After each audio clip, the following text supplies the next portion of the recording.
everybody, it's Rochelle with another story from the Memoirs of the Redheaded Hairdresser.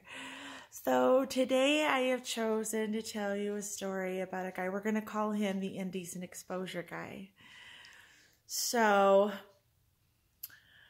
a while back, several years ago, I joined Match, and it was the first time I ever had to pay for a dating site, but the other ones I was using just weren't working. So I got on Match, and I had pretty much everybody was either young enough to be my son or old enough to be my dad that was showing interest. And as I was starting to give up on Match and thinking it was a bad idea, I met a gentleman that I actually really liked.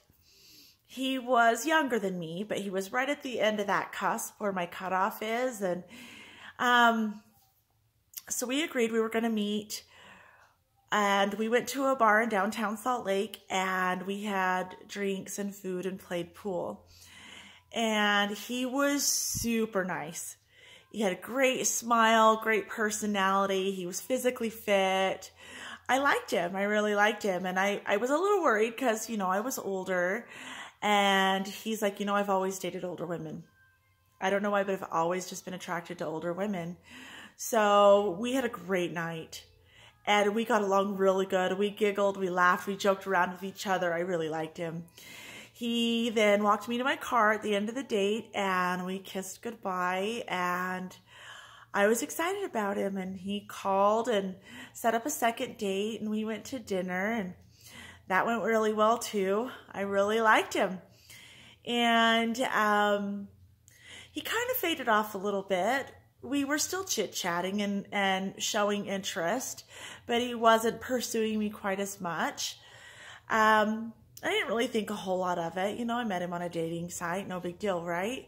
But he was still showing interest, saying he wanted to see me and doing the good morning, beautiful texts and things like that. So I liked him, and I went to my sister's. She was getting married, and we were doing our dinner rehearsal for her wedding and kind of walking through how we wanted everything to go down the next day for the wedding. And he sent me a text message while I was at the dinner rehearsal, and I opened my phone, and it was a picture of himself, fully erect, happy to see me.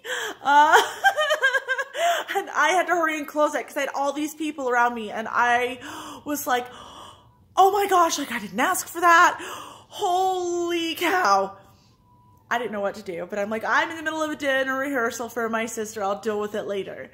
So after dinner rehearsal was over, and I was by myself, I wrote him back, and I said, what did you do that for?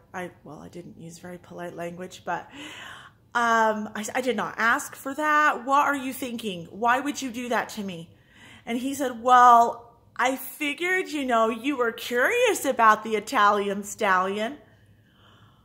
No, I'm not. If I wanted to see it, I would have asked. But really, I'm the kind of girl that I would rather see it in person when the moment presents itself.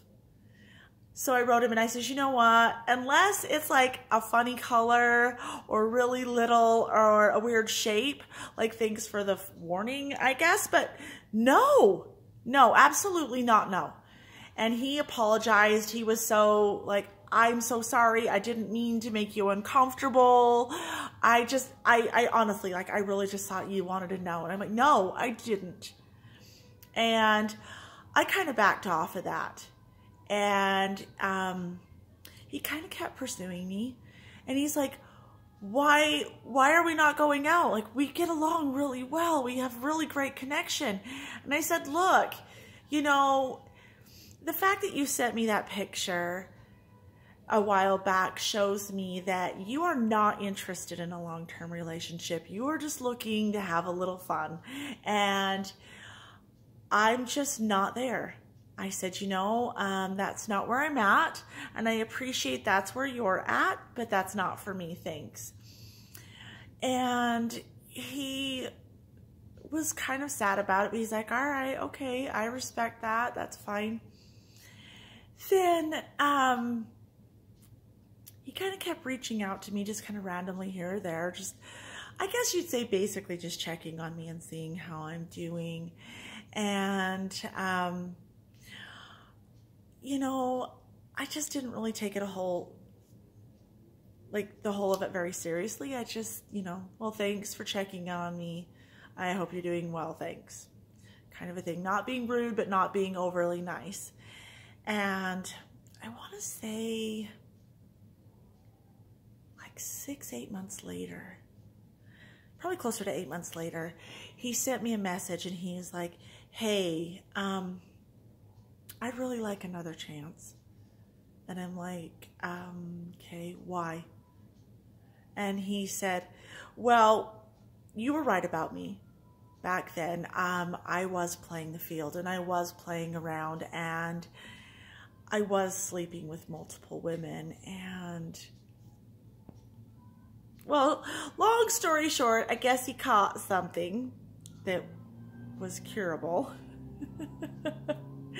And I guess he learned a lesson. So he really just kind of wanted another chance with me. And I said to him, well, you know, if I do agree to see you again, you need to understand I'm going to be really, really leery of you. And he's like, that's understandable. I completely understand. But could I see you again? And it was a nice day, and there was a park near where he lived. So we met there and we just walked around and chit-chatted, and he's like, you know, I really liked you. I really thought we had a connection and I'd really like another chance. I'd really like to try again. He said that out of all the girls he saw, I was the only one that he really just couldn't get out of his head. And I'm like, all right, well, you know, that's okay. And we chit-chatted a lot. We messaged a lot. He would send me pictures of him and his daughter and all the little fishing trips and different things he did with his daughter. And then his ex-wife moved back east. And then he ended up moving back east. And still to this day, we still message each other once in a while just to see how each other's doing. But as far as I know, he's been in a long-term relationship with a girl back east. So, yeah, crazy story. And he still hits me up every once in a while. The other day, just a couple days ago, he sent me a picture with a beard like down to here. And he's like, hey, and I was like, what is all over your face? And he goes, what, you don't love it? I'm like, never been a facial hair kind of girl. It is a big burly beard. I'm like, yeah, no. And he laughed at me. So I would say we're friends. We'll probably never be anything more than friends. But I would have to say that's probably one of the only times that I have ever received the pic from someone and actually still talk to them. Because believe me, I've received a lot of those. Anyways, I hope I made you laugh. Hope I made your day. Hey, and if you like my stories, subscribe so that you get to hear more. Thanks, you guys. Have a great day.